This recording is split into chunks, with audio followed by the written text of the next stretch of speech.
యేసయ్య మిమ్మల్ని దీవించునుగాక, యేసయ్య మిమ్మల్ని ఆశీర్వదించునుగాక, కృప మీకు తోడైండునుగాక, మీ కార్యములు దేవుడు నెరవేర్చునుగాక. కూర్చోండి. చల్లగా ఉందా?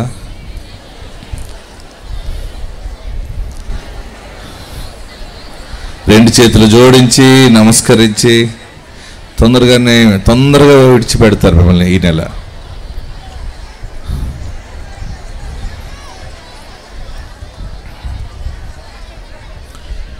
రెండు చేతులలో జోడించి నమస్కరించి మీ పక్కన ఉన్న వారి వైపు తిరిగి, నా మంచి యేసయ్య నిన్ను దీవించునుగాక అని చెప్పండి. మీరందరూ కూడా గుంటూరు రావాలి అని కష్టం అవుతుందని నేనే వచ్చాను మీ అందరి కోసం. ప్రతి నెల మీ దగ్గరికి వస్తాను, మీ అందరి వరకు ప్రార్థనలు చేస్తాను. అద్భుతంగా ఈ ప్రాంతాన్ని దేవుడు ఆశీర్వదించబోతా ఉన్నాడు. నేను ఎప్పుడు రాలేదు ఈ ప్రాంతానికి, ఇదే ఫస్ట్ టైం. దేవుడు ఇక్కడ మీ ప్రాంతాన్ని ప్రార్థనా శక్తి ద్వారా ఫలభరితముగా మార్చుచున్నాడు. ఆమెన్.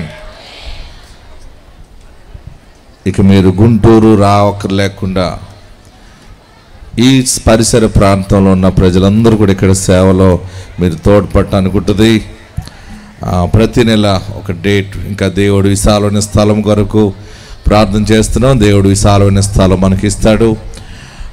తొందరగానే నేను మీకు వాక్యం బోధించి తైలాభిషేక ప్రార్థన చేస్తాను. ఎలా ఉన్నారు? బాగున్నారా? బాగుంటే ఎలా చెప్పాలి?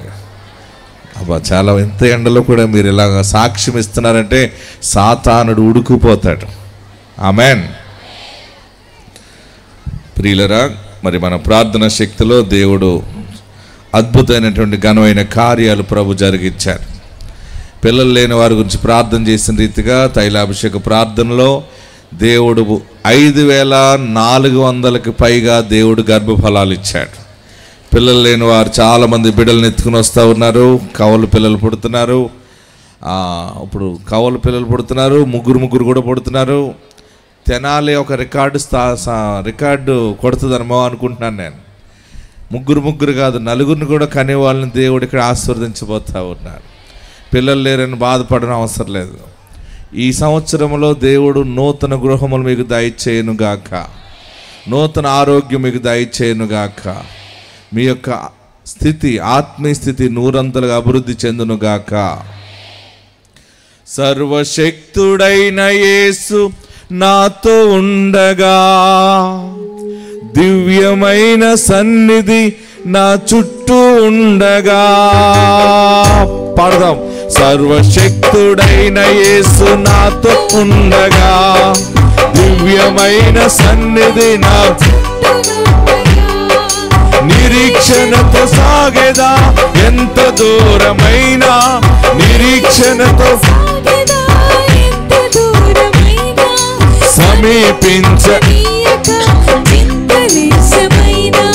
సమీపించనీయక చింతలు. అందరూ పడదాం. సర్వశక్తుడైన యేసు నాతో ఉండగా, దివ్యమైన సన్నిధి నా సర్వశక్తుడైన యేసు. అందరూ పడదాం. ఆకాశం మబ్బులతో నిండిపోయినా, ఆవేదన గుండెని పిండి వేసిన, ఆకాశం అందరూ పాడదాం.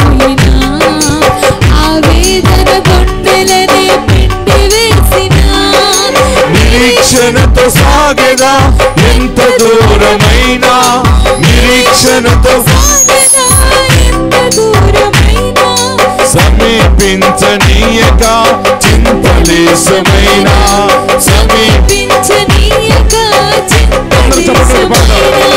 సర్వశక్తుడైన యేసు నాతో, ఆయన నాతో ఉండగా నేను ఎందుకు భయపడతాను? సర్వశక్తుడైన యేసు ఆయన నాతో ఉండగా,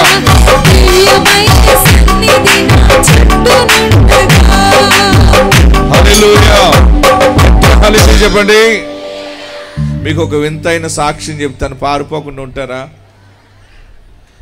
15 సంవత్సరాల నుంచి కాపు కాయన మామిడి చెట్టు ప్రార్థనా తైలం అయితే బుడుక్కుని కాసింది. ఆమె తాడేపల్లిగూడెం మామిడికాయలు పట్టుకొచ్చి సాక్ష్యం చెప్పింది. ఆమె ఒక అన్యురాలు, యేసుప్రభు అంటే అంతగా తెలియదు వారికి. తైలాభిషేకానికి వచ్చిన తర్వాత ఒక చోట కొబ్బరి చెట్టు కాయలు కాయకపోతే ప్రార్థన తైలం పట్టుకెళ్ళింది ఆమె.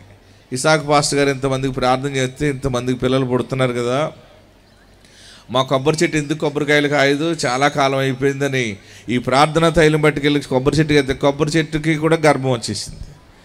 అది మరలా నెల నుంచి కాయలు కాయటం మొదలేసింది. ఆ కాయలన్నీ పట్టుకొచ్చింది.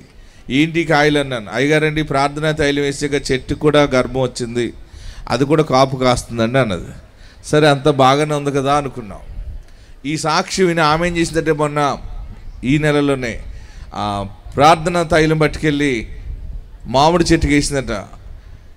ఈ నెలలో మొన్న తాడేపల్లిగూడెం పెద్ద పెద్ద మామిడికాయలు పట్టుకొచ్చింది. ఏంటంటే అయ్యగారండి ప్రార్థన తైలం వేసాక 15 సంవత్సరాల నుంచి కాపు కాయని మామిడి చెట్టు కూడా కాపు కాసింది, మా చుట్టుపక్కల ఉన్న వాళ్ళందరూ ఆశ్చర్యపోయారని చెప్పింది. హల్లెలూయా. ఒకసారి ఆ సాక్ష్యాన్ని వినండి, ఆమె ఎట్లా చెప్పిందో. నేను ప్రతిపాడు గ్రామం అండి మాది. నేను అన్యురాల్ని, కానీ ఈయన ప్రార్థనలు విని నేను చాలా బలపడ్డాను. ఒకసారి ఇసాగయ్య గారు ఒక కొబ్బరి చెట్టుకి పురుడు వచ్చిందని ఆయన చెప్పడం జరిగింది వాక్యంలో. అది చాలా కొబ్బరికాయలు కాసాయని చెప్పారు. అది నేను విని మా మామిడి చెట్టు కూడా 15 సంవత్సరాలు అయిందండి, పెద్ద చెట్టు అది. కానీ ఇప్పటి వరకు కాపు కాయలేదు. కాపు కాస్తే నేను సాక్ష్యం చెప్పుకుంటాను అని తైలం తీసుకెళ్ళి కొబ్బరి చెట్టుకి వేయడం జరిగిందండి. ఊహించిన రీతిలో 15 సంవత్సరాల నుంచి కాపు కాయంది, పెద్ద పెద్ద కాయలు మీరు చూస్తే ఆశ్చర్యపడతారు. నేను కూడా తీసుకొచ్చాను. విచిత్రంగా సాక్ష్యం చెప్పడానికి కూడా దేవుడి కృప చూపించాడు. ఇదిగోండి ఎంత పెద్ద పెద్ద కాయలంటే గట్టిగా చప్పట్లు కొట్టి ప్రభువుని స్తుతిద్దాం. హల్లెలూయా. గట్టిగా హల్లెలూయా చెప్పండి. మీకు ఎందుకు చూపిస్తున్నానంటే ఆ మొండుగా ఎత్తిపోయి కాపు కాయని గొడ్డి మామిడి చెట్టే కాయలు కాస్తే దేవుడి చేతిలో మనం సృజించబడ్డాం. ఈ అభిషేకం ద్వారా నీ బిడ్డలు నీవు కాపు కాయరా. ఎస్, నేను కాపు కాస్తాను క్రీస్తునందన్న వారందరూ కూడా హల్లెలూయా చెప్పండి, చప్పట్లు కొట్టాడు. ఎవడైనను క్రీస్తునందున్న ఎడల నూతన సృష్టి, పాతవి గతించెను, సమస్తము కొత్తవాయెను. జీవముల దేవుని సన్నిధానంలో మీరు నెల నెలా కాపు కాస్తారు. ఎహెజ్కేలు గ్రంథంలో ఉంది కదా, ఆ నది ఒడ్డునున్న చెట్లు ఇరుపక్కలో ఉన్నటువంటి చెట్లు నెల నెలా కాపు కాయును. ఆమెన్. హల్లెలూయా. గట్టిగా హల్లెలూయా చెప్పండి. డిస్టర్బ్ చేయకండి, వాటర్ మీ అందరికీ కూడా ఇవ్వబడుతుంది. అందరూ కూడా వాక్యంలోకి వెళ్దాం. మరొక సాక్ష్యాన్ని చూద్దామా? మరొక సాక్ష్యం చూడండి. తాడేపల్లిగూడెం ఒక సహోదరు వచ్చింది, మరొక సహోదరి. ఏం కావాలమ్మా అన్నాను. అయ్యగారండి పిల్లలు పుట్టడం కష్టంగా ఉందన్నారండి, 3 సంవత్సరాలు 2 సంవత్సరాలు అయిందండి. సరే ఏం కావాలన్నాను. పిల్లలు కావాలి అయ్యగారు అంది. ప్రార్థన చేసాం. ప్రార్థన చేస్తే దేవుడు గర్భఫలం ఇస్తాడమ్మా అంటే గర్భఫలం వచ్చింది. మళ్ళీ వచ్చింది. అయ్యగారండి నాకు కవల పిల్లలు కావాలండి అంది. ఎందుకు కవల పిల్లలు కావాలంటే 2 సార్లు అబార్షన్ అయిపోయిందండి, కాబట్టి నాకు 2 కవల పిల్లలు కావాలంది. 2 సార్లు పోయింది కాబట్టి 2 ఒకసారి కావాలంది. మీ నోటితో చెప్పండి అవుతుందనండి. ప్రార్థన చేసి అలాగే దేవుడు ఒకసారి ఇస్తాడులే పో అంటే తన భర్త స్కానింగ్ తీసుకెళ్తే ఆ గర్భంలో 2 అమ్మ వాటర్ ఆఫ్ చేసేయండి, దేవుని వాక్యానికి చాలా ఇబ్బందిగా ఉంది, కొద్ది నిమిషాలు ఆగండి.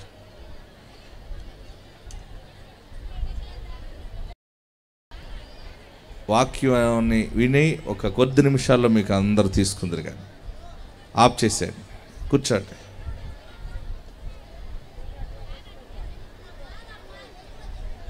మూడు అంకులు చదువుతాను, అక్కడ అందరు కూర్చోండి. 1 2 3. కవల పిల్లలు కావాలంటే వాళ్ళ భర్త వచ్చాడు. అయ్యగారండి నా భార్య కవల పిల్లలు అడుగుతుంది, మీరు బ్లెస్ చేసి చెప్పండి అంటే ఒక ఫలం ఇచ్చి ఇదిగో నీ భార్య గర్భంలో 2 శిశువులు ఉంటారు పో అని ఇస్తే ఆ ఫ్రూట్ తిన్న తర్వాత డాక్టర్ దగ్గరికి వెళ్ళి స్కాన్ చేస్తే స్కాన్లో ఇద్దరు కవల పిల్లలు ఉన్నారు.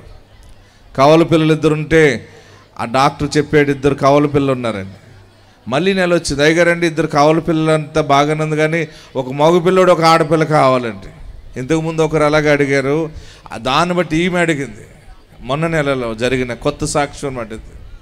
సరే, దేవుడు నీకు అలాగే ఇస్తాడు, ఒక మగబిడ్డని ఆడబిడ్డని దీవించి పంపిస్తే అద్భుతంగా దేవుడు పాపని బాబుని ఇచ్చాడు. చూడండి, వాళ్ళిద్దరిని పట్టుకుని, ఇదిగో చూసారా, బంగాళదుంపల్లాగా ఉన్నారు ఇద్దరు. వాళ్ళ సాక్ష్యం, ఆ తల్లి చెప్పిన సాక్ష్యం వినండి. మీరు ఏమి కావాలో, మీకు ఎందుకు చెప్తున్నాడు ఈ సాక్ష్యాలు? వాక్యం అనంతరం మీ కొరకు ప్రార్థన చేస్తుండగా దేవుడు మీ కార్యములు 100% సఫలము చేస్తాడు. ఈ సాక్ష్యాన్ని విందాం. ఎస్, పేరు అభిషేక్. మాకు వివాహం అయ్యి ఇది 3వ సంవత్సరం. 2వ సంవత్సరంలోనే మేము అల్లంపురం ప్రార్థనకి వచ్చాము. అల్లంపురంలో ప్రార్థన జరుగుతుండగా అప్పటికి మాకు 2 సార్లు గర్భఫలం పోయి పిల్లలు లేరని మేము చాలా బాధపడుతుండగా అయ్యగారి దగ్గరికి వచ్చి మాకు పిల్లలు కావాలని అడగగానే అయ్యగారు ఒక అట్టిపండు ఇచ్చి నీకు పిల్లలు కలుగుతారు పో అన్నారంతే. 1 నెలలోనే దేవుడు నా గర్భాన్ని తెరిచాడు. అయితే నేను 2 సార్లు పోయింది కదా, 2 కవల పిల్లలు కావాలని నేను అడిగాను. అయితే 3 నెలల స్కానింగ్కి వెళ్ళేటప్పుడు అయ్యగారి దగ్గరికి వచ్చి ప్రార్థన చేయించుకున్నాము. అయ్యగారు మాకు కవల పిల్లలు కావాలి, ప్రార్థన చేయండి అని అనగానే 3వ నెలల స్కానింగ్కి నేను కూర్చున్నాను. నా భర్త వెళ్ళి అడిగాడు. ఇంకా నేను స్కానింగ్కి వెళ్తున్నాను, ఇంకెళ్ళలేదు. అయ్యగారు 2 పళ్ళు ఇచ్చి నీ భార్యకి కవల పిల్లలు కలుగుతారు పో అన్నారు. నా భర్త తీసుకొచ్చి ఆ 2 పళ్ళు ఇచ్చి తినమనగానే నేను తిని లోపలికి స్కానింగ్కి వెళ్ళగానే స్కానింగ్ తీసిన వెంటనే నీకు కవల పిల్లలమ్మా అని చెప్పారు. నాకు చాలా సంతోషం వేసింది. అయ్యగారు నోటి మాట ఏదైతే వచ్చిందో అదే మా జీవితంలో జరిగింది. అయితే మేము 5వ నెలలోనే ఇక్కడికి వచ్చి సాక్ష్యం చెప్పాము. 5వ నెలలో సాక్ష్యం చెప్పిన తర్వాత అయ్యగారు మాకు కవల పిల్లలు అన్నారండి, ఒక ఆడపిల్ల ఒక మగపిల్లలు కావాలండి మాకు, అలా ప్రార్థన చేయండి అనగానే నీకు ఆడపిల్ల మగపిల్లడు కలుగుతారు పో అన్నారు. అయితే ఆడపిల్ల మగపిల్లడు అని అన్నారు, కానీ మాలో అవిశ్వాసం కూడా కొంచెం ఉంది. కలుగుతారా ఏంటి, అయితే కనుక 2 ఆడపిల్లలు కలుగుతారు, లేదంటే 2 మగపిల్లలు కలుగుతారు. ఆడపిల్ల మగపిల్లలు అనేది చాలా రేరు, కలగరు కూడా. చాలామంది చూసాము, 2 ఆడపిల్లలు 2 మగపిల్లలు అంటారు, కానీ కవల పిల్లలు ఒక ఆడపిల్ల ఒక మగపిల్లలు కలుగుతారా అని అనుకున్నాం. కానీ అయ్యగారు చెప్పిన మాటను బట్టి మేము ప్రార్థించాము. అయ్యగారు కూడా అదే మాట పలికారు. అయితే నాకు డెలివరీ అయిన వెంటనే ఒక ఆడపిల్ల ఒక మగపిల్లాడు అని చెప్పారు. చాలా సంతోషం వేసింది. దేవుడు అయ్యగారి నోట అంటే ఏ మాట అయితే పలికించాడో ఆ మాటే మా జీవితంలో జరిగింది. దేవునికి మహిమ కలుగును గాక. హల్లెలూయా, హల్లెలూయా. అలాగనే చూడండి, ఇక్కడ మన విజయవాడ తైలాభిషేక ప్రార్థనకి ఈ ప్రాంతం నుంచే ఒక సహోదరి కుటుంబం వచ్చి సాక్ష్యం ఇచ్చారు. ఏంటంటే 30 లక్షల అప్పు ఉందని ఏడుస్తూ వచ్చారు తైలాభిషేకానికి. ఎన్ని లక్షలది? 30 లక్షల అప్పు ఉంది. వారికి ఉన్నటువంటి భూమి ధర రాకపోవటం, అమ్ముడవ్వకపోవటం, వడ్డీలు ఎక్కువైపోవటం, చాలా ఏడుస్తూ వచ్చారు. ప్రార్థన చేసి దీవెన ప్రకటిస్తే ఆశ్చర్యం ఏంటంటే 30 లక్షల అప్పు తీరిపోయింది. 10 టీవీ స్పాన్సర్లు పట్టుకొచ్చింది మన విజయవాడ. భార్య భర్తలు ఇద్దరు వచ్చి చూడండి ఎలాగ సాక్ష్యం చెప్పారో చూద్దాం. అది చూసిన తర్వాత వాక్యంలోకి వెళ్దాం. మేము ఫస్ట్ జనవరి నెలలో తైలాభిషేకానికి వచ్చాను. తైలాభిషేకానికి వచ్చినప్పుడు నేను ఎంతో దిక్కుతో అయిన పరిస్థితిలో గుండె నిండా భారంతో ఈ తైలాభిషేకం సన్నిధిలోనే ప్రార్థన చేస్తున్నాను. అయ్యగారు నా కొరకే వాక్యం చెప్పినట్టు మాట్లాడారు. ఎందుకు భయపడుతున్నావు, నీవు భయపడొద్దు, నీ అప్పులన్నీ తీరిపోతాయి, నువ్వు చింతపడుతున్నావా, బాధపడుతున్నావా, ఏమైపోదాం అనుకుంటున్నావు అని మాట్లాడినప్పుడు ఎంతో హృదయపూర్వంగా నేను ప్రార్థన చేసుకొని అయ్యగారితో తైలాభిషేకం వేయించుకునేటప్పుడు ఒక మాట మాట్లాడాను. అయ్యగారు నా అప్పులన్నీ తీరిపోవాలని ప్రార్థన చేయండి అన్నాను. తైలాభిషేకం నా తల మీద వేసి నీ అప్పులన్నీ తీరిపోతాయి అని నన్ను తాకాడు. అంతే. ఇంకా మార్చి నెలలో నేను పొలం 2 సంవత్సరాల నుంచి బేరం అవ్వట్లేదు. ఆ పొలం అమ్మేశాను. నేను 30 లక్షల అప్పులు కట్టేశాను. ఇలా సంతోషంగా దేవుని సన్నిధికి వచ్చాను. నేను సాక్ష్యం చెప్పుకోవాలని, 1 కాదు 2 కాదు 10 టీవీ స్పాన్సర్ చేయాలని నేను విశ్వాసంతో దేవుని సన్నిధిలో సాక్ష్యం చెప్పుకుంటున్నాను. ఇగో 10 టీవీ కార్యక్రమం. దేవునికి మహిమ కలుగును గాక. వాక్య భాగంలోకి వెళ్దాం. పరిశుద్ధ గ్రంథంలోకి రండి. కొద్ది నిమిషాలు దేవుని వాక్యాన్ని వినండి. తదుపరి మీరందరూ కూడా నీళ్లు తీసుకుందరు. కానీ రేపు నెల మీరు ఏం చేయాలి చెప్పినా మీకు ఒక డ్యూటీ వేస్తున్నాను. ఒక్కొక్కరు 10 వాటర్ ప్యాకెట్లు తీసుకురండి. ఎన్ని? ఒక్కొక్క వాటర్ ప్యాకెట్ ఎంత? రూపాయి కదా. 10 వాటర్ ప్యాకెట్లు పట్టుకొచ్చి మీ కూర్చున్న చోట 10 మందికి పంచిపెట్టండి. మీరందరూ 10 పట్టుకొచ్చారంటే మీ అందరూ తాగగా మిగిలిన నేను కార్లో వేసుకుపోతాను. హల్లెలూయా. లేదు నేను వాటరే కాదు మజ్జిగ ఇవ్వగలను అనుకుంటే మజ్జిగ ప్యాకెట్లన్నా పంచిపెట్టండి. ఒకరికొకరు మనం రేపు నెల కూడా కొంచెం వేడి ఉంటుంది కనుక ఇంత మట్టికి దేవుడు మనకి చక్కని కాపుదల ఇచ్చాడు. వాక్య భాగంలోకి వెళ్దాం. అటు ఇటు ఎవరు లేవకండి. చక్కగా వాక్యాన్ని మనం నేర్చుకుందాం. పరిశుద్ధ గ్రంథంలో గలిలయ ఆశీర్వాదం గురించి చాలా ఎపిసోడ్లుగా దేవుడు మనకి ఈ నెలలో అనుగ్రహించారు. మరొక కొత్త అంశం అందులో దేవుడు మనకు అనుగ్రహిస్తూ ఉన్నారు. బైబిల్ ఉన్న వారందరూ తెరవండి. మత్తయి సువార్త 28వ అధ్యాయము. మత్తయి సువార్త 28వ అధ్యాయం మొదటి నుండి 5వ వచనం వరకు చదువుకుందాం. బైబిల్ ఉన్న వారందరూ తెరవండి. నేను 3 అంకెలు చదివినప్పుడు మీరు నాతో కలిసి మాటలు చదవాలనుకుంటా ఉన్నారు. స్టడీ 1 2 3. విశ్రాంతి దినము గడిచిపోయిన తర్వాత ఆదివారమున తెల్లవారుచుండగా మగ్దలేనే మరియయు వేరొక మరియయు సమాధిని చూడవచ్చిరి. ఇదిగో ప్రభుదూత పరలోకము నుండి దిగి వచ్చి రాయి పొర్లించి దాని మీద కూర్చుండెను. అప్పుడు మహాభూకంపము కలిగెను. ఆ దూత స్వరూపము మెరుపు వలె ఉండెను. అతని వస్త్రము హిమమంత తెల్లగా ఉండెను. అతనికి భయపడుట వలన కావలి వారు వణికి చచ్చిన వారు వలె ఉండిరి. దూత ఆ స్త్రీలను చూచి, మీరు భయపడకుడి, సిలువ వేయబడిన యేసును మీరు వెతుకుచున్నారని నాకు తెలియను. ఆయన ఇక్కడ లేడు, తాను చెప్పినట్టే ఆయన లేచి ఉన్నాడు. ఇంకా కిందకి చదవచ్చు. రండి, ప్రభు పండుకున్న స్థలము చూచి త్వరగా వెళ్ళి ఆయన మృతుల్లో నుండి లేచి ఉన్నాడని ఆయన శిష్యులకు తెలియజేయుడి. ఇదిగో ఆయన గలిలయలోనికి మీకు ముందుగా వెళ్ళుచున్నాడు, అక్కడ మీరు ఆయనను చూతురు అని ఇదిగో మీతో చెప్పి తిన నేను. ఆమెన్. హల్లెలూయా.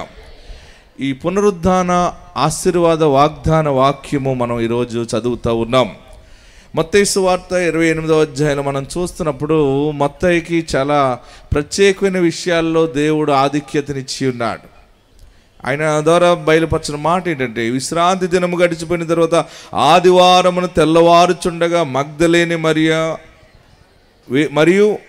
మరియయు వేరొక మరియయు సమాధిని చూడవచ్చిరి. యేసు ప్రభువారు సిలువ వేయబడిన తర్వాత 7 మాటలు సిలువలో పలికిన తర్వాత ఆయన సమాధి చేశారు. సమాధి చేసిన తర్వాత ఆయన 3వ దినాన్ని లెగిస్తాడు అని చెప్పినందువల్ల మగ్దలేని మరియయు వేరొక మరియయు సమాధి దగ్గరికి వచ్చారు. వారు సమాధి దగ్గరికి వచ్చినప్పుడు సమాధి దగ్గర ఎవరున్నారు సమాధి దగ్గర? గట్టిగా చెప్పాలి.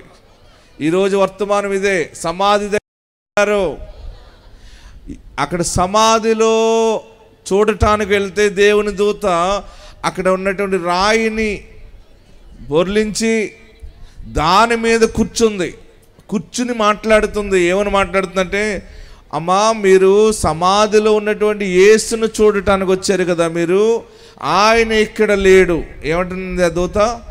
ఆయన ఇక్కడ లేడు, ఆయన చెప్పినట్టుగానే ఆయన లేచి ఉన్నాడు.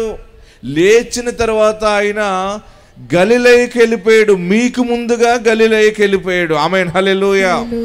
గట్టిగా హల్లెలూయా చెప్పండి.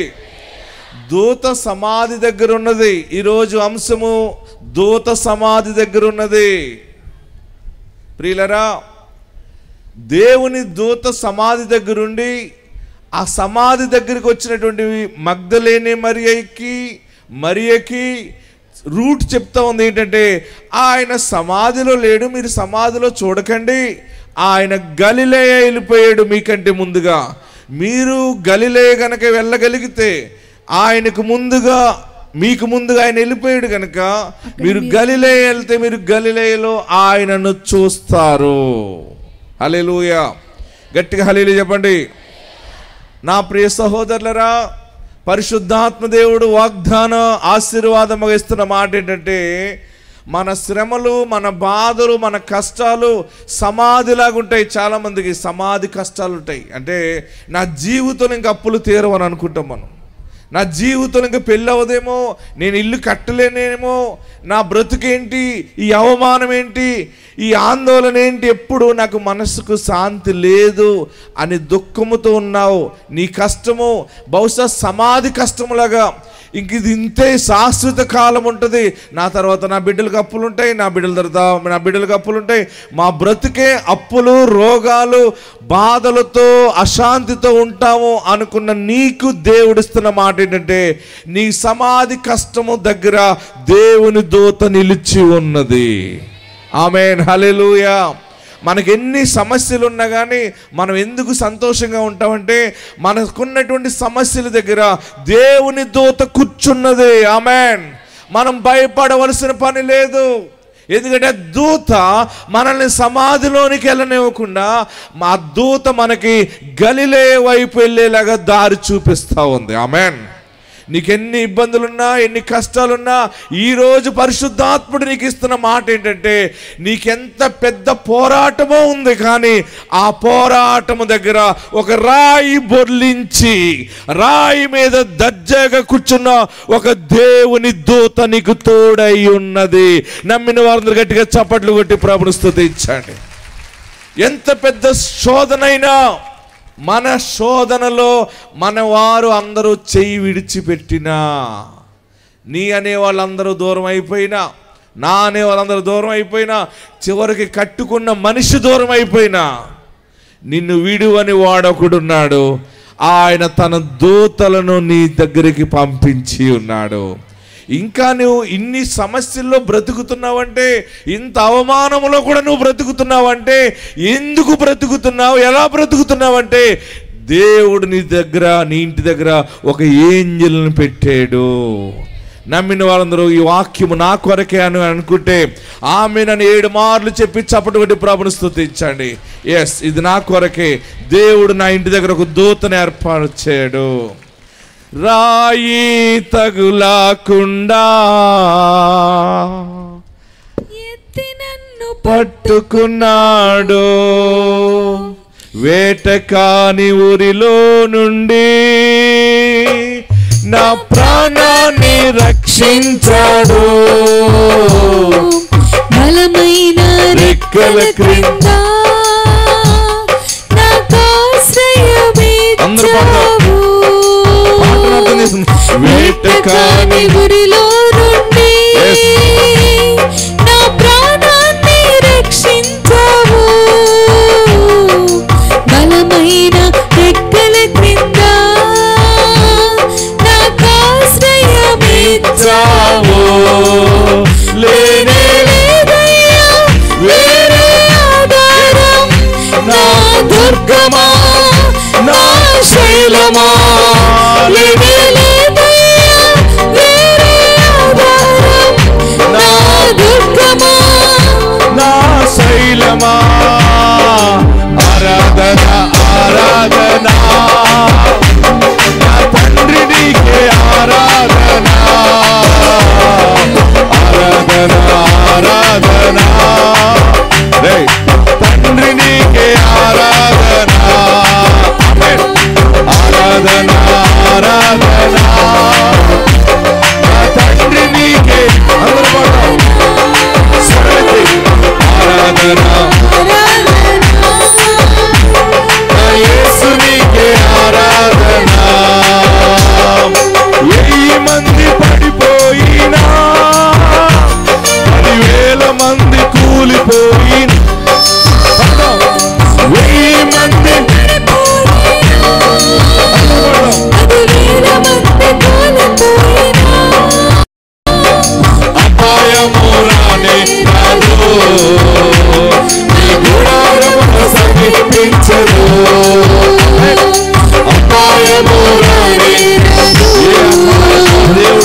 ప్రార్థనా. నీ దగ్గర దేవుడు దూతను ఉంచాడు. నా దగ్గర నేను పాపాత్మురాల్ని, నేను పాపాలు చేశాను, నిజంగా దేవుడు నా ఇంటి దగ్గర ఉంటాడా, నాతో ఉన్నాడా అని ఏడుస్తున్నావేమో. అయినా నిన్ను క్షమించి తన దూతను నీ దగ్గర పెట్టాడు. ఆయన నీ మనసు ఎరిగిన వాడు, ఆయన దూతను నీ దగ్గర కావలిగా ఉంచాడు. మీరు పారిపోని అవసరం లేదు, మీరు చనిపోవాలని అవసరం లేదు, ఊరేసుకోవాలి నేను దేంట్లోనూ దూకి చచ్చిపోతాను, నా వల్ల కాదు, ఈ మనుషుడితో నేను భరించలేను, ఈ మనిషితో నేను భరించలేను, ఇన్ని కష్టాలు నా వల్ల కాదని ఏడుస్తున్నావేమో. అందుకనే ఈ ప్రార్థనా శక్తి అని ఒక దూతను నీ దగ్గరికి పంపించాడు ఈరోజు మీ రేపల్లకి. ఈరోజు ఇక్కడ పంపి మీకు చెప్తున్న శుభవార్త ఏంటంటే, మీ దగ్గర దేవుని దూత నిలిచి ఉన్నది. అందుకని నువ్వు చనిపోవాలని అనుకుని వెళ్ళిపోయినప్పుడు కూడా చివరి క్షణంలో నువ్వు ఆగేవు అంటే నీకు నువ్వు ఆగలేదు, దేవుని దూతను పట్టుకుని నేను లాక్కొచ్చింది, నీ బిడ్డను లాక్కొచ్చింది. పెద్ద యాక్సిడెంట్ కాబోతున్నప్పుడు దేవుని దూత నిన్ను తప్పించింది. భయంకరమైనటువంటి శోధన నీ మీద పడిపోతున్నప్పుడు దేవుని దూత నిన్ను తప్పించింది. దేవుడు నిన్ను విడిచిపెట్టలేదు. ఈ నెల మీరు గుర్తుపెట్టుకోండి, మీరు ఇంటి దగ్గర చూసుకుంటే దేవుని దూత మీకు కళ్ళకి కనపడుతుంది. నమ్మగలుగుతున్నారా?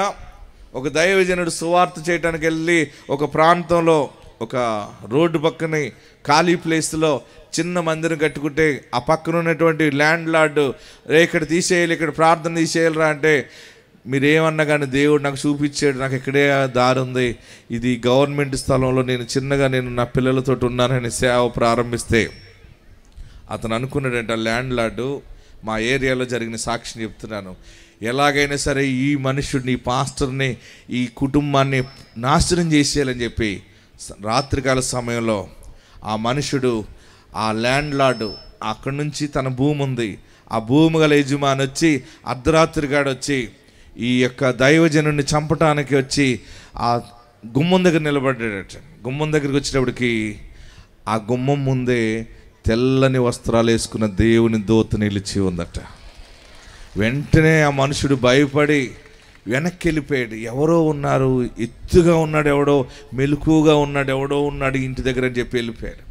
వెళ్ళిపోయిన వెళ్ళిపోయిన తర్వాత రెండో రోజు ఆలోచన చేసుకుని రెండో రోజు మళ్ళీ వెనకాల గుమ్మంలోంచి వచ్చాడటండి. వేసుకున్నదే తాటాకిల్లది. రెండవ గుమ్మంలోంచి వెళ్ళి ఎలాగైనా చంపేయాలని చెప్పి వెళ్తే ఆ గుమ్మం కాడ దేవుని దూత నిలిచే ఉంది. అప్పుడు ఆ మనుషుడికి భయం వేసింది, అసలు ఏదో జరుగుతుంది ఇక్కడ, ఏముందని చెప్పి మరలా మూడో రోజు 4 పక్కల తిరుగుతూ ఉంటే 4 దిక్కులా దేవుని దూత నిలిచే ఉందట. ఆ దైవజనుడు చాలా పేదవాడే, ఆయనకి చాలామంది పిల్లలు ఉన్నారు, ఆయనకి ఎవరు ఆధారం లేదు, ఊరంతా సేవ చేసి అక్కడ బ్రతుకుతున్నాడు.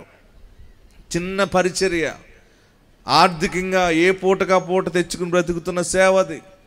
కానీ ఆ దైవజనుడు పిలువబడ్డాడు కనుక ఆ దైవజనుడి దగ్గర దేవుని దూత ఉండటం, ఈ ల్యాండ్ లార్డు చుట్టూ తిరిగి ఆశ్చర్యానికి గురైపోయి ఆ ఉదయకాల సమయంలో ఆ దైవజనుడి దగ్గరికి వచ్చి ప్రార్థన చేయించుకున్నాడు.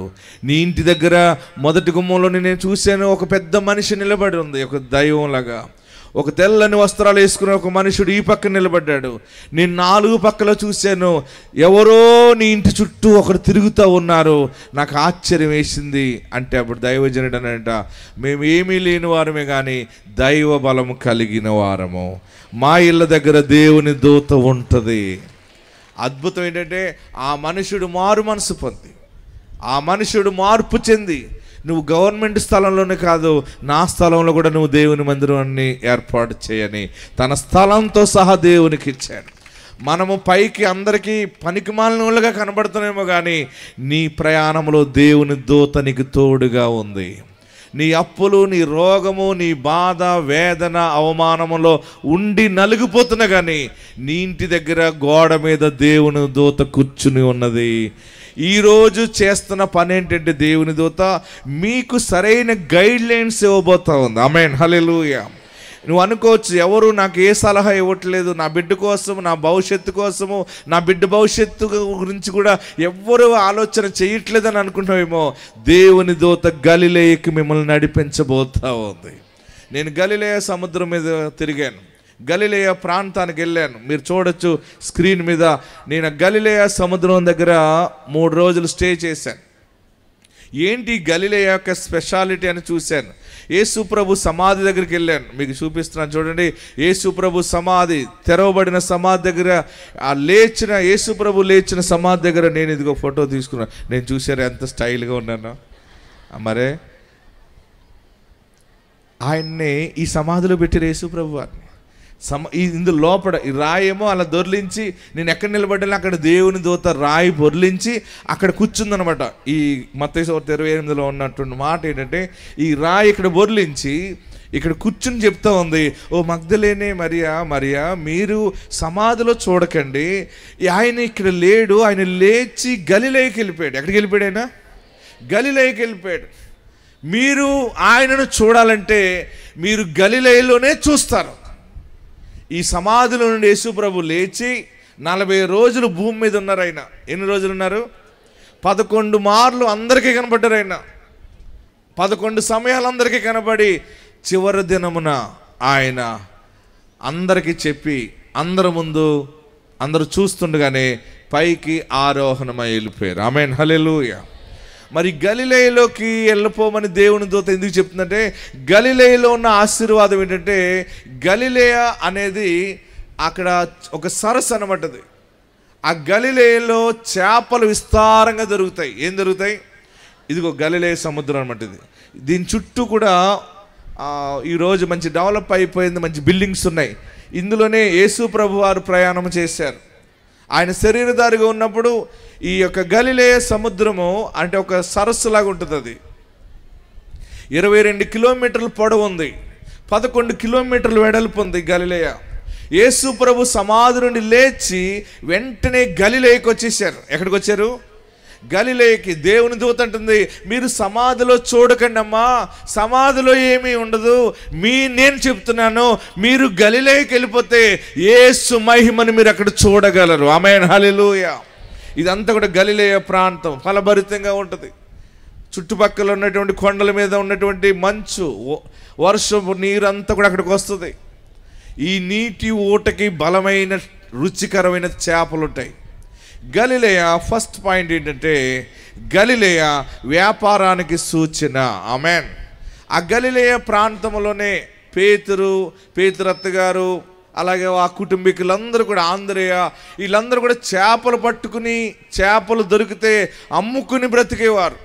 ప్రియులరా, ఈ రోజుకి ఆ గలిలయలో ఆ గలిలయ ప్రాంతంలో ఆ సరస్సులో బలమైన చేపలు ఉన్నాయి. ఆ సముద్రంలో దొరికిన చేపలు పట్టి పెడతారు. ఆ చేపకి పీటర్ ఫిష్ అంటారు. ఏం ఫిష్ అంటారు? అందరు చెప్పండి. పీటర్ ఫిష్ అని చక్కగా పాంప్లెట్ లాగా ఉంటుంది చేప. ఆ చేపని డ్రై ఫిష్ చేసి పెడతారు, అందరూ తింటారు. ప్రియులరా, ఆలోచన చేయండి. గలిలయలో బిజినెస్ అనేది కనపడుతూ ఉంది. గలిలయలో సమృద్ధి కనబడుతుంది. లోకాసువార్త 5వ అధ్యాయం 1వ వచనం చూస్తే ఆ యొక్క గెన్నేసరత్ అనే సరస్సు అనే పేరు ఈ గలిలయ సముద్రానికి ఉంది. ఈ గలిలయ సముద్రాన్ని తిబేరియా సముద్రం అంటారు, గెన్నేసరత్ అంటారు, ఇంకా కొన్ని పేర్లు ఉన్నాయి. అయితే సీమోను అయినటువంటి పేతురు, సీమోను అనబడిన పేతురు రాత్రంతా శ్రమ పడితే ఒక్క చేప కూడా పడకపోతే యేసు ప్రభు వారు గెన్నేసరత్ అనే సరస్సు తీరానికి వచ్చినప్పుడు ఆ పేతురుని అడుగుతారు, సీమోను నీ దగ్గర ఏమి చేపలు పడలేదంటే, అయ్యా రాత్రంతా నేను శ్రమ పడ్డాను, ఒక్క చేప కూడా పడలేదు బాబు అంటే, ఇదిగో నేను చెప్తున్నాను చూడు, ఇప్పుడు వాళ్ళై అక్కడ వాళ్ళై నేను చెప్తున్నానంటే, అయ్యా రాత్రంతా చేశాను బాబు, ఏమి రాలేదు, బిజినెస్ నడవట్లేదు, నాకు తెలుసు, నేను చాలా ఎక్స్పీరియన్స్ ఉన్నానంటే, నోర్మై నేను చెప్తున్నాను అయ్యా అన్నాడు. అంతే. యేసు ప్రభు చెప్పినప్పుడు అప్పుడు అన్నాడు సీమోను, సరే నువ్వు చెప్తున్నావు కనుక నీ మాట చొప్పున వేస్తున్నానని చెప్పి వల వేసాడు. వల లాగలేనన్ని చేపలు విస్తారముగా ఆ సీమోను వలలో పడ్డాయి. ఆ పక్కనున్న వారిని పిలిచాడు, ఒరే నేను లాగలేకపోతున్నాను రండిరా అంటే ఆ చుట్టుపక్కల ఉన్న వాళ్ళు వచ్చారు. వారందరూ వాళ్ళు లాగుతుంటే సపోర్ట్ చేస్తే విస్తారమైన చేపలు పడవ నిండా వచ్చినాయి. అలా ఉన్నారే బెల్లం కుందుల్లాగా, గట్టిగా చప్పట్లు కొట్టరే. వాళ్ళ లాగలేనన్ని ఆశీర్వాదములు లేవని ఏడుస్తున్నావేమో. వ్యాపారం లేదు, ఉద్యోగం లేదు, సద్యోగం లేదు, సగ్గుబియ్యం లేవు, ఇంకా పని లేదు, పాట లేదు. ఒక్కొక్క భార్య భర్తను పట్టుకుని ఎంత గోజాడి తిట్టేస్తూ ఉంటుందో వేసవకాలంలో. అసలే ఎండకి చిరాకేమో, భర్త 4 రూపాయలు తెచ్చేకపోతే ఇంకా మండిపోతుంది. మా ఐదారోడ నిన్నెందుకు చేసుకున్నాను కానీ, నాకు ఎన్ని సంబంధాలు వచ్చినాయని. ఏంటి పెళ్ళై 40 సంవత్సరాలైనా సరే ఆ పెళ్లి సంబంధాలు వచ్చినాయి అన్ని జ్ఞాపకం. మా నాన్నకి మంచి మంచి సంబంధాలు వచ్చినాయి. మా నాన్న దగ్గరికి ఏం వచ్చినాయి ఏంటంటే, గుంటూరులో ఆఫీసర్ అంట, తెనాల్లో కలెక్టర్ అంట. ఇలాంటివన్నీ వద్దు వద్దు అనుకుంటే చివరికి మాయదారోడు నువ్వు దాపరించేవని తిట్టిన వాళ్ళు ఉంటారు. సంపాదన లేకపోతే భర్తను ఎన్ని తిడతారో పాపం. భర్త బాధితులు ఎంతమంది ఉన్నారో మీ తెనాల్లో ఉన్నారా? ప్రియులరా, సీమోను భార్య ఎన్ని తిట్టిందో ఏంటో తెలియదు కానీ ఒక్క చేప కూడా పడపోతే యేసు ప్రభు మాట చప్పున వల వేసినప్పుడు సర్వ సమృద్ధిని ఆయన తీసుకున్నాడు. ఆమేన్, హల్లెలూయా. ఈరోజు ఆశీర్వాదం ఏంటంటే, ఫస్ట్ పాయింట్ ఏంటంటే, మీకున్న సమాధి కష్టాల దగ్గర, సమాధులు అంటే శోధన దగ్గర, ఇక మనసు కృంగిపోయిన ఉన్నాననుకున్న నీ దగ్గర, ఇక నాకు ఏ దారి లేదనుకున్నా నీకు ఆ కష్టము, ఆ దుర్వాసన, అవమానము దగ్గర దేవుని దూత నీ కొరకు నిలబడి ఉన్నది. నీ ఇంటి రాయి మీద, గుమ్మం మీద కూర్చున్నది. నీ తలుపు మీద కూర్చున్నాడు దేవుని దూత. ఎందుకంటే ఇక మీదట నీకు రాజమార్గం బోధించడానికి. ఆమేన్, హల్లెలూయా. ఇక నువ్వు సమాధిలో చూడకు అంటే దాని అర్థం ఏంటంటే, అప్పులైపోయావు అనుకో. ఎందుకు అప్పులైపోయినావు? ఇంత వడ్డీ కట్టాను, ఇన్ని అప్పులు అయిపోయాను. ఇల్లు అమ్మేసుకున్నానా, మెడలో తాడు అమ్మేసానా, చెవులో ఏంటంటారు పూసలా, పోగులు, కమ్మలు, కర్రలు అన్నీ మెడలో ఇలాగ వేసుకుని ఎంతో ఉండేది. నాకు జడగంటలు ఉండి ఇలాగ ఆడుకుంటూ వచ్చేదాన్ని అత్తారింటికి. అయ్యి తాకట్టేసి అన్నీ అమ్మేసాయి. అన్నీ పోయినాయి రిపీట్ చేస్తున్నావే, అది సమాధిలో చూడటం. ఇంకా ఆమేన్, హల్లెలూయా. ఒకవేళ పరిస్థితులు బాగా ఇల్లు అమ్ముకున్నావేమో, పొలం అమ్మేసుకున్నావో, బంగారం అమ్మేసుకున్నావో, అన్నీ పోయినాయేమో, ఓకే వదిలేసేయి. దేవుని దూత ఈరోజు నీకు చెప్తున్న మాట ఏంటంటే, నీవు గలిలయకి వెళ్ళబోతా ఉన్నావు. గలిలయ ఆశీర్వాదము, సమృద్ధి, వ్యాపారము, వ్యాపారానికి, బ్రతుకు తెరువుకి, ఉద్యోగానికి సూచన గలిలయ. అందరూ గట్టిగా చప్పటి కొట్టి ప్రభువును స్తుతించండి. 100కి 100 మీరు ఆశీర్వదించబడ్డారు ఈ దినము. ఆమేన్. మీ మనసులను ధైర్యంగా పెట్టుకోండి. మీరు ఎవరి వైపు చూడనవసరం లేదు. అయ్యో వారు చేస్తారు, వీరు చేస్తారు అని నేను చివరికి మోసపోయానని ఏడుస్తున్నావేమో. నువ్వు మోసపోలేదు, సరైన స్థానానికి నువ్వు వచ్చావు. మనుషులను నమ్ముకొనుట కంటే యెహోవాను, యేసయ్యను నమ్ముకొనుట మేలని. యేసయ్య నీ కొరకు ఒక దూతను ఏర్పరిచాడు. ఇక నీ ప్రయాణము ఈ నెల నుండి గలిలయ వైపు నువ్వు నడవబోతున్నావు. గొప్ప ఆశీర్వాదం ఇంకోటి ఏంటంటే, నువ్వు ఎలా బ్రతకాలో, ఎవరిని పెళ్లి చేసుకోవాలో, ఏ ఊరు వెళ్ళాలో, ఎవరితో స్నేహం చేయాలో, వ్యాపారం చేయాలో, ఏ నిర్ణయం తీసుకోవాలో ఒక దేవుని దూత నీకు గైడ్ లైన్స్ ఇవ్వబోతా ఉన్నాడు. ఆయన నీకు మంచి ఆలోచనకర్త అయి ఉన్నాడు. హల్లెలూయా, హల్లెలూయా. సమాధి దగ్గర బొర్లించిన రాయి మీద దేవుని దూత కూర్చున్నాడు. ఎందుకంటే సమాధి దగ్గరికి వచ్చే వారిని సమాధిలో ఉండకండి. ఆయన గలిలయ వెళ్ళిపోయాడు. ఆయన గలిలయలో మీకంటే ముందుకు వెళ్ళిపోయాడు. గలిలయ బ్లెస్సింగ్, సర్వ సమృద్ధి. నేను తొందరలో మీ అందరింటికి వస్తున్నాను. మంద కూడా బస్సు యాత్ర కాదు కానీ మంద ఇంకో యాత్ర అవుతుంది. నేను మీ అందరి ఇంటికి రాబోతున్నాను. అప్పుడు మీ ఇల్లంతా రక్షణ గృహముగా ఉండబోతూ ఉన్నాయి. మీ ఇల్లులన్నీ కూడా డబుల్ ఉండబోతూ ఉన్నాయి. మేడలుగానే ఉండబోతున్నాయి. మీ ఇంటి నిండా బంగారం ఉండునుగాక, మీ ఇంటి నిండా వ్యాపారం ఉండునుగాక, ఐశ్వర్యం ఉండునుగాక, ఆస్తి ఉండునుగాక. నేను మీ ఇంటికి వచ్చినప్పుడు మంచిగా చూసుకోండి, ఓకేనా? ఎవరు చేయి పైకెత్తండి, ఎవరి ఇంటికి రావాలి? నేను మీ ఇంటికి రావాలంటే డబ్బా కుర్చీ లేకూడదు. మీ ఇంటి దగ్గర ఏ పేదరికం కనపడకూడదు. యేసు ఈరోజు మీ ఇంటికి గలిలయ ఆశీర్వాదాన్ని పంపిస్తున్నాడు. నేను ఏ ఇల్లు చూసినా ఆ ఇంట్లోంచి వచ్చిన వాళ్ళతోటి నేను మాట్లాడుతున్నప్పుడు, మనము మీ ప్రాంతంలోకి వచ్చినప్పుడు, నేను మీరందరూ కలిసినప్పుడు యేసుని స్తుతించాలి. హల్లెలూయా, హల్లెలూయా. యేసయ్యా నీ దీవెనలకు పాత్రులుగా చేయుము, నీ పాద సన్నిధిలో నిత్యము లభించెడిని దీవెనలే మాకు పరమధన్యము. యేసయ్యా నీ దీవెనలకు పాత్రులుగా చేయుము, నీ పాద సన్నిధిలో నిత్యము లభించెడిని దీవెనలే మాకు పరమధన్యము. పితరుడైన అబ్రహాము విశ్వాసుల తండ్రిగా, ఇసుక ఎంత విస్తార సంతానపు కర్తగా.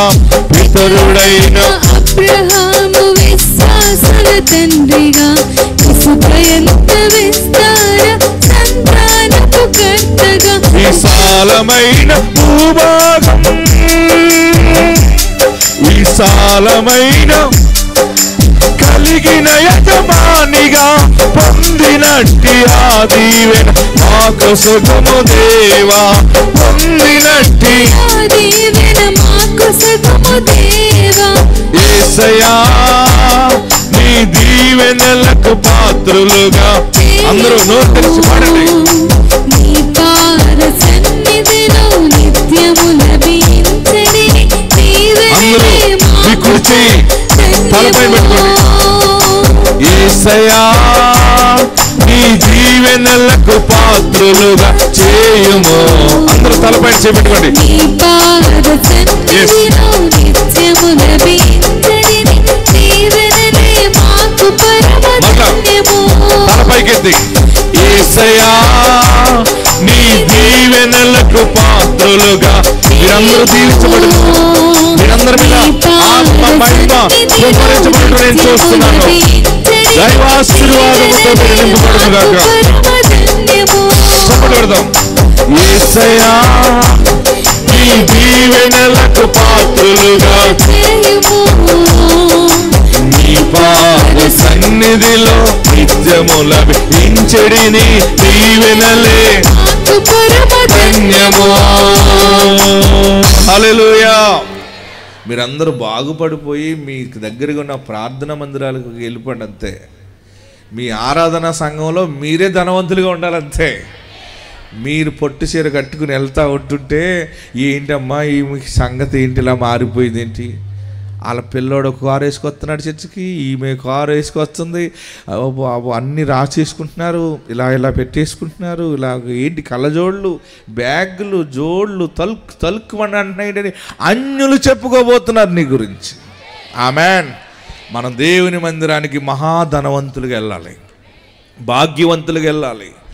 ఏంటంటే అన్యులకి అర్థం అవ్వాలి, క్రీస్తునందున్న వారు రక్షించబడతారు, వారికి భూలోక భాగ్యము పరలోక మోక్షం ఉంటుందని అన్యులకి సాక్ష్యం ఇవ్వాలి. ఆమెన్. మీ సంఘాలకు వెళ్ళండి ఆరాధనలకి. నేను రాను, ఇక్కడికి ఆరాధనలు పెట్టను నేను ఎప్పుడు కూడా. మా ఊరత్తా అంటారు, మా ఊర్లో సంఘం పెడతారా అన్నట్టు అనుకుంటున్నారేమో. నా దర్శనం ఏంటంటే ఈ ప్రాంతంలో ఉన్న ఆరాధన సంఘాలు, క్రీస్తు నందున్న సంఘాలన్నీ కూడా అభివృద్ధి చెందాలి. నేను కొంతకాలమే వస్తాను. నేను వాగ్దానం ద్వారా పుట్టినవాడిని, నేను పాస్టర్ని కాను, నేను ఒక ప్రవక్తగా మీ దగ్గరికి వచ్చాను. నేను పుట్టక ముందు నా తండ్రికి దేవుడు బయలుపరిచాడు, నీకు మగబిడ్డని ఇస్తున్నాను, ఇస్సాకు పేరు పెట్టాను. నాన్నకి 1979లో దర్శనం వచ్చింది, అమ్మ గర్భం ధరించింది, నేను 80లో జన్మించాను. అప్పటి నుంచి నాన్న అమ్మ కూడా ఒక్క సినిమా చూడకుండా, ఒక నాటకానికి వెళ్ళకుండా, ఏ విధమైన లోక స్నేహం తెలియకుండా నన్ను పెంచుకు రావటం. ఒక క్రికెట్కి కూడా వెళ్ళనివ్వలేదు, ఒక ఆట లేదు, ఒక పాట లేదు, ఏది లేదు, ఏమీ లేదు. నేను అడిగాను ఒక రోజున, ఏంటి నన్ను ఎక్కడికి పంపించట్లేదు అంటే, బాబా నువ్వు జనములకు ప్రవక్త కాబోతా ఉన్నావు అన్నాడు. నేను ఇప్పటి వరకు ఒక సినిమా కూడా చూడలేదు. నాకు సినిమా హాల్ ఎక్కడెక్కడ సినిమా హాల్ ఉంటే నాకు తెలియదు, ఎక్కడెక్కడ ఎవరేం మాట్లాడారో నాకు తెలియదు. నాకు వాక్యం తెలుసు, నా తండ్రి వాక్యంలో పెంచాడు. అందుకని మీ అందరి మీద చేతులుంచి ఒక ప్రవక్తగా దేవుడిచ్చిన అభిషేక వరముతోటి ఈ జీవితం ఇలా ఖర్చు అయిపోవాలని చెప్పి రోజుకొక ఊరెళ్ళి అందరి మీద చేతులుంచి దీవెన ప్రకటించి ఏడుస్తున్న వారిని ఓదార్చుకుంటూ వెళ్ళిపోతున్నాను. ఈ సువార్తలో నేను కొనసాగుతూ ఉన్నాను. హల్లెలూయా, హల్లెలూయా. ఇలాగ మీ ప్రాంతం కొంతకాలం వస్తాను, మీ ప్రాంతం ప్రజలందరూ బాగుపడిపోతారు, మళ్ళీ ఇంకో ప్రాంతానికి పోతాను. కానీ మీరు మీ సేవకులను గౌరవించండి, మీ ఆరాధన సంఘాలను విడిచిపెట్టకండి, మీ దైవజనులతో మంచి సహవాసం కలిగి ఉండండి, వారిని గౌరవించండి. మీరు నేను కలిసి పరలోక రాజ్యంలో బలమైన సమూహం కాబోతా ఉన్నాం. హల్లెలూయా, హల్లెలూయా. ఒక ప్రవక్తగా మీ ప్రాంతానికి నేను ప్రకటించవలసిన భారము దేవుడు నా మీద పెట్టింది ఏంటంటే, మీకు దేవుని దూత తోడై ఉన్నదని చెప్పమన్నాడు. చెప్తున్నాను, మిమ్మల్ని నడిపించడానికి మనుషులు ఎవరు లేరేమో, దేవుడే సమయానికి ఆలోచన ఇవ్వబోతా ఉన్నాడు. దేవుని దూత గైడ్ లైన్స్ ఎలా ఉంటుందంటే, సర్వ సమృద్ధి కలిగిన గలిలయ సముద్ర వ్యాపారము చూడబోతున్నారు. హల్లెలూయా. గట్టిగా హల్లెలూయా చెప్పండి, ఇంకా గట్టిగా హల్లెలూయా చెప్పండి. ఇంకా మరొక పాయింట్ ఏంటంటే, ఇందులో ఫస్ట్ పాయింట్ నోట్ చేసుకోండి, సమాధి దగ్గర దేవుని దూత ఉండటం. రెండవది, ఆ దూత నువ్వు ఎలాగెళ్ళాలో నీకు నడిపింపు అనుగ్రహించటం, శుభవార్త చెప్పటం. నీకు తెలియని మనుషులు నీకు స్నేహితులుగా రాబోతున్నారు అనమాట. నీకు తెలియని మనుషులు నిన్ను గైడ్ చేస్తారు, తెలియని మనుషుల ద్వారా నీకు సహాయము కలుగుతుంది. ఆ సహాయము నువ్వు ఎక్స్పెక్ట్ చేయలేదు, కానీ దేవుడు ఒక అద్భుతము చేసి నీ ఇంటిలో శుభకార్యము తలపెట్టబోతా ఉన్నాడు. ఏంజలే ఒక గైడ్గా దేవుడు నీకు ఇవ్వబోతున్నాడు. థర్డ్ పాయింట్ ఏంటంటే, గలిలయకి చూపిస్తే గలిలయలో ఉన్న ఆశీర్వాదం ఏంటంటే సర్వ సమృద్ధి. ఆమేన్. మీరందరూ అప్పులు చేస్తున్నారేమో, వడ్డీలు కడుతున్నారేమో, మీ చేతితో అనేక మందికి అప్పిస్తారు. నేను చెప్తున్నాను, నమ్మిన వారందరూ 7 మార్లు ఆమేన్ అని చెప్పి గట్టిగా చప్పట్లు కొట్టండి. మీ చెయ్యి ఇంతవరకు ఇలాగుందేమో, గలిలయ ఆశీర్వాదం ఎలా ఉంటుందంటే నీ చెయ్యి ఇలాగుంటుంది.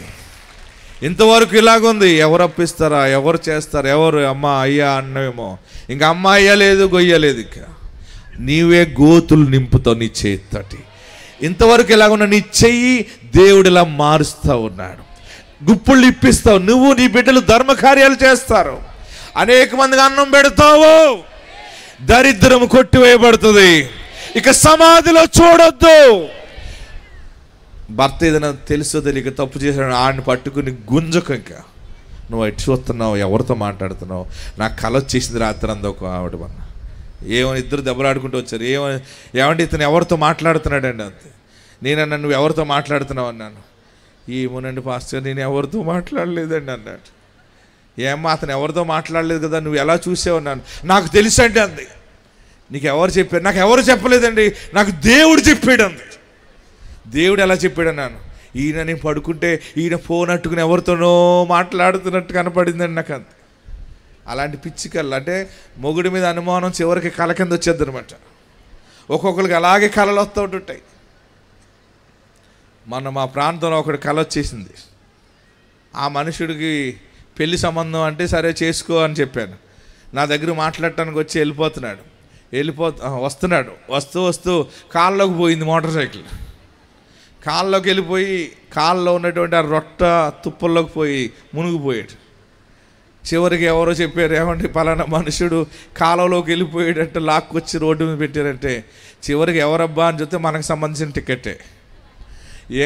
ఏమైంది అలా కాళ్ళలోకి ఎందుకు వెళ్ళిపోయావు అంటే, ఆడంటున్నాడు మా ఇంటికి వచ్చి కాళ్ళు చేతులు కడుక్కుని, ఏమంటే పాస్టర్ గారు కళ వచ్చిందండి బండి మీద అంటున్నాడు. బండి మీద కళ రావటం ఏంటరా బాబు నీకంటే, నేను పూల తోటలో వెళ్ళిపోతున్నట్టు కళ వచ్చిందండి అన్నాడు. చివరికి ఆ పూల తోట ఏంటంటే కాళ్ళలోకి పోయాడు అంతే. హల్లెలూయా, హల్లెలూయా. గట్టిగా హల్లెలూయా చెప్పండి. ప్రియులరా, ఇంతకాడికి రాత్రి నిద్ర లేక బండి మీద చల్లటి గాలేసింది, చివరికి పూల తోటలా కనపడింది. ప్రియులరా, ఏది చూస్తావో ఏ కళలు వస్తే ఆ పిచ్చి కళల్లో భర్తలను బాధ పెట్టకండి, ఆ కళల్లో భార్యలను బాధ పెట్టకండి, అనుమానాలు పెనుభూతాలుగా సమాధుల్లో చూడకండి. పోయి నీ కష్టాలు, అప్పులు, ఇంత డబ్బు పోయింది, ఈ మనుషుడు పోయాడు, ఆ మనిషి పోయింది, ఇది పోయింది, అది పోయింది, వదిలిపెట్టాయి. ఇక నీవు గలిలయ వైపు చూడు. సమృద్ధి, ఆశీర్వాదము, యేసు మహిమను నువ్వు చూడబోతా ఉన్నావు. Amen, amen. ఇప్పుడు ఫస్ట్ పాయింట్ ఏంటి? సమాధి దగ్గర దేవుని దూత ఉన్నది. దూత ఎప్పుడు సమాధి దగ్గర ఉంటుంది, దూత ఎప్పుడు అగ్ని దగ్గర ఉంటుంది, దూత ఎప్పుడు సింహాల దగ్గర ఉంటుంది. దానియేలు గ్రంథం 6వ అధ్యాయం 21వ వచనం చూస్తే రాజుగారు దానియేలుని సింహాల బోన్లో పాడేస్తే ఆ సింహాలు అతను ముట్టుకోకుండా ఉన్నాయి. రాజుగారు వచ్చి చదవండి ఒకసారి, డానియేల్ చాప్టర్ 6:21-22 చూస్తే చదవమ్మా. అందుకు దానియేలు రాజుగారు అంటున్నాడు సింహాల బోన్ దగ్గరికి వచ్చి, దానియేలు నువ్వు బ్రతుకున్నావురా, నువ్వు నిజంగానే నీ దేవుడు నిన్ను రక్షించాడా అంటే దానియేలు చెప్తున్న మాట ఏంటంటే, అందుకు దానియేలు రాజు చిరకాలము జీవించునుగాక. సింహాల బోన్లో నుండి దానియేలు మాట్లాడుతున్నాడు, రాజా నీవు చిరకాలము జీవించుదుగాక. నేను నా దేవుని దృష్టికి, అందరూ అండర్లైన్ చేసుకోండి, నేను నా దేవుని దృష్టికి నిర్దోషినిగా కనబడుతుంది కనుక ఆయన తన దూతను పంపించి, అండర్లైన్ చేసుకోండి, అక్కడ ఏం చేశాడు? ఆయన తన దూతను పంపించి సింహములు నాకు ఏ హాని చేయకుండా వాటి నోళ్ళు మూయించెను. అందరు గట్టిగా చప్పట్లు కొట్టి ప్రభువును స్తుతించండి. సింహాల బోనులో దానియేలు ఉంటే ఆ సింహాలు దానియేలుని టచ్ చేయలేదు. సింహాలు సైలెంట్గా పిల్లిలాగా ఉండిపోయినాయి.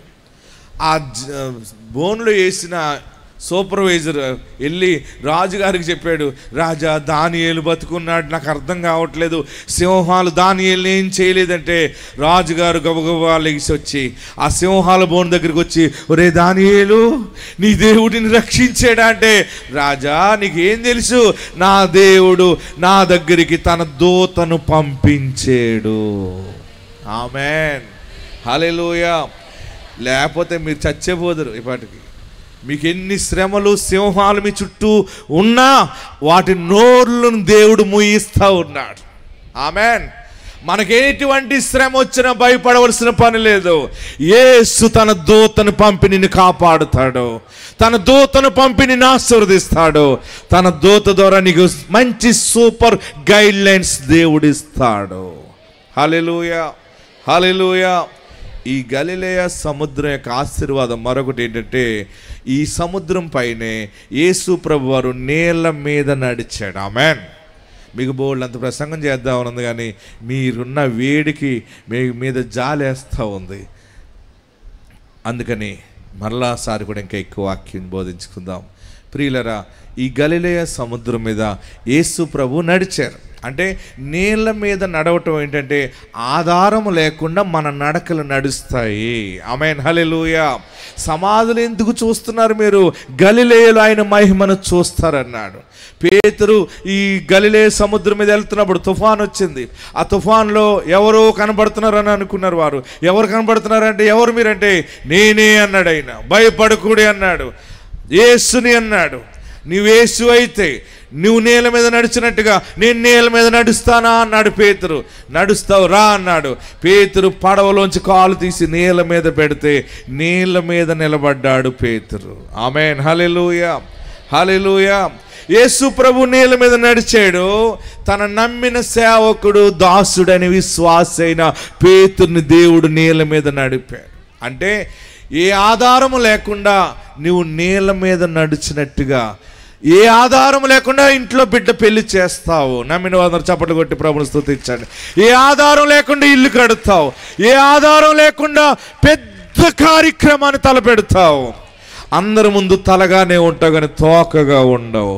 ఇదే గలిలయ మహిమను చూస్తావు. అందరూ లేచి నిలబడండి. సమాధి దగ్గర ఉన్న దూత ఒక గైడ్గా ఉన్నాడు. నీ జీవితానికి, నా జీవితానికి, నా భర్తకి ఎవరు సరైన ఆలోచన చెప్పేవారు లేరు, నాకు సరైన ఆలోచన చెప్పేవారు లేరు. మేము ఎలా పైకి వస్తాం, ఎలాగా మా బ్రతుకు, ఎలాగా ఈ సమస్య, ఎలాగా ఆ ప్రాబ్లం, ఎలాగా ఈ గొడవలు ఎలా పోతాయి, నాకు నెమ్మది లేదు, ఎటైనా పారిపోవాలని ఉందని ఏడుస్తున్నావేమో. దేవుడు నీతో మాట్లాడి ఉన్నాడు. ఎక్కడున్నవారు అక్కడ 2 చేతులు పైకెత్తండి. ఎక్కడున్నవారు అక్కడ 2 చేతులు పైకెత్తి, తలలు పైకెత్తి, కళ్ళు మూసుకొని, పునరుద్ధానుడు నీ కొరకు ఉన్నాడు. పునరుద్ధానుడు నిన్ను జ్ఞాపకం చేసుకున్నాడు. నీ కొరకు బంగారు స్థానమే దేవుడు సిద్ధపరిచాడు. ఒక రాజగృహంలో నువ్వు అడుగు పెడతావు. నీ బిడ్డ రాజగృహంలో అడుగు పెడుతుంది. నీవు అనేక మందికి సహాయం చేసే చేతిగా దేవుడు బ్లెస్ చేస్తున్నాడు. చేతులు లాగుతున్నా సరే అందరూ కూడా స్ట్రైట్గా 2 చేతులు పైకెత్తండి. దేవుడు గొప్పవాడు, ఆయన నీ పక్షముగా ఉన్నాడు.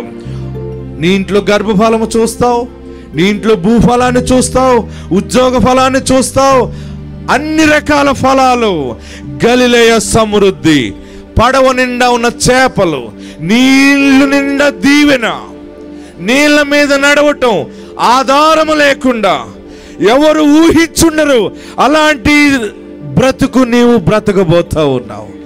ఆశ్చర్యమే నీ బ్రతుకు, ఆశ్చర్యమే నీ జీవితము. ఎలా ఇల్లు కడతావో ఎవరికి తెలియదు, ఎలా పెళ్లి చేస్తావో ఎవరికి తెలియదు, ఎలాగ చదువు కంప్లీట్ చేస్తావో ఎవరికి తెలియదు, ఎలాగ గొప్ప ఉద్యోగం సాధిస్తావో ఎవరికి తెలియదు, నీకే తెలియదు. కానీ నిన్ను ఆయన నడిపిస్తా ఉన్నాడు. నీ చేతుల వ్యాపారాన్ని బ్లెస్ చేయబోతున్నాడు. నీ యొక్క ఆలోచన సఫలం చేయబోతున్నాడు. చేతులు దించండి. ఎక్కడున్నవారు అక్కడ చేతులు దించి తలలు పైకెత్తండి, కళ్ళు మూసుకునండి, నమస్కరించండి. నాకు ఆధారము నీవే ఉన్నావు బాబు, నీవు తప్ప నాకు వేరే ఆధారం లేదు బాబు. ప్రార్థన చేయండి. నా కొరకు సమాధి నుండి లేచావు, నేను ఇంకా ఎందుకు సమాధిలో చూడాలి? ఇక నేను పాత జీవితాన్ని పాతి పెడుతున్నాను, పాత బ్రతుకుని విడిచిపెడుతున్నాను. ఇక నేను ఆ జీవితంలో సనుగుడు అనేది నాకు రానివ్వను. నేను అనుమానముగా ఇక మాట్లాడను, ఇక నేను వ్యభిచరించను, నేను దొంగిలించను, పాపము చేయను. నీ ఎదుట సాగిల పడుతున్నాను. నా జీవితానికి నీవు ఆధారముగా ఉండు బాబు. నాకు సమృద్ధి కలగచేయి, నాకు సర్వ సమృద్ధిని కలగచేయి. అందరూ కూడా ప్రార్థన చేయండి. యేసు ప్రభు వారు పాపాలు క్షమించేవాడు. అయ్యా, నీ ఎదుట ఏదైనా పాపము నేను చేసేనా, లేదా నా భార్య చేసిందా, నా తల్లి కానీ పాపం చేసిందా, నా తండ్రి పాపం చేసాడా, నా పిల్లలు, నేను, నా పితరులు ఎవరైనా పాపం చేస్తే ఆ పాప దోషం నా మీద వెలుబడి చేస్తుందా? నేను ఎలుగెత్తి అడుగుతున్నాను బాబు, ఇక పాపాన్ని క్షమించు బాబు, పాప దోషాన్ని క్షమించు యేసయ్యా, నన్ను పరిశుద్ధపరచు యేసయ్యా. అందరూ కూడా ఇప్పుడు మళ్ళీ 2 చేతులు పైకెత్తి, నా పాపాలు క్షమించు, నన్ను పరిశుద్ధపరచు, నన్ను పవిత్రపరచు, నీ మహిమలో నన్ను నడుపు, నీ సాక్షిగా ఉంటాను. నా బ్రతుకు కాలం అంతా నీకు సాక్షిగా ఉంటాను. నీవే నా కాపరి, నీవే నా ఊపిరి. సమాధి దగ్గర ఒక మనిషిని పెట్టావు, నా దరిద్రంలో కూడా ఒక దూతను ఏర్పాటు చేసేవా? ఆ దూత నా దగ్గరే ఉంది, నాతోనే మాట్లాడుతుంది. ఎస్, గలిలయ వైపు వెళ్ళమంటే నేను రూట్ మారుస్తాను, ఆలోచించే విధానం మార్చుకుంటాను, ప్రయాణం చేసే రూట్ మారుస్తాను. నేను ఇక అన్ని గలిలయ ఆశీర్వాదం గురించి ఆలోచిస్తాను. నా పాపాలు క్షమించు, నాకు రక్షకుడుగా ఉండవా యేసయ్యా, నా పాపాలు క్షమించు యేసయ్యా, నన్ను దీవించు అని అడుగు. ఏడుస్తున్నావా? గుండె నిండా వేదన ఉందా? ఎన్ని కష్టాలు, ఈ ఒక్క జీవితానికి ఇన్ని కష్టాలు నా వల్ల కాదని ఏడుస్తున్నావా? చనిపోతే, ఏదైనా తాగి చనిపోతే భరించలేక అప్పులు పాలైపోయి అవమానం తట్టుకోలేక చనిపోయారని నా పిల్లల్ని కొనియాడతారేమో అని బ్రతుకుతున్నావా? ఈ కష్టాలు పోయాక ఈ బిడ్డ పెళ్లి చేసాక చనిపోదాం, లేదా ఈ ఇల్లు కట్టేగా చనిపోదాం, ఈ అప్పు తీర్చిన వెంటనే చనిపోదాం అని అనుకుంటున్నావా? నిన్ను చనిపోనివాడైనా నీ కొరకు ఒక దూతను ఏర్పాటు చేశాడు, నీ కొరకు ఒక మనిషిని ఏర్పాటు చేశాడు. నిన్ను చెయ్యి పట్టుకుని నడిపిస్తాడు ఆయన, నిన్ను చెయ్యి పట్టుకుని నడిపిస్తాడు ఆయన. హల్లెలూయా, హల్లెలూయా. అందరం కూడా ప్రార్థన చేద్దాం.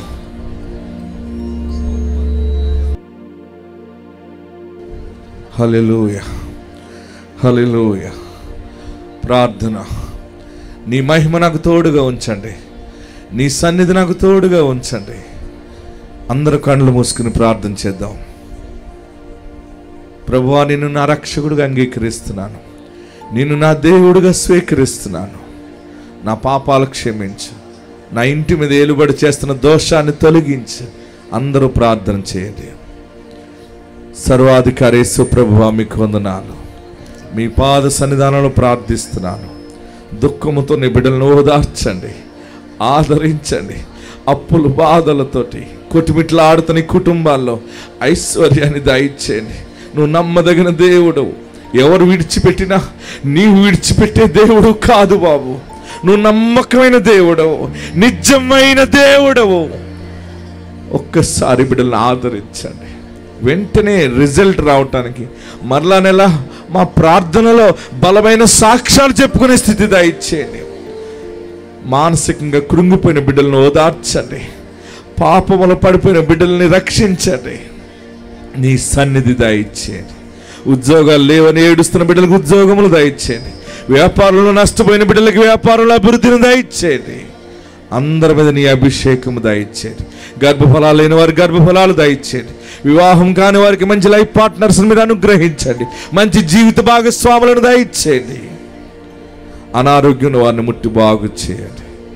యేసు నామములో అడుగుచున్నాము తండ్రి, ఆమేన్. దేవుడు మన పక్షముగా ఉన్నాడు. మీరు గలిలయ ఆశీర్వాదాన్ని చూడబోతూ ఉన్నారు. మన మధ్యకి తెనాలిలో ఇక్కడ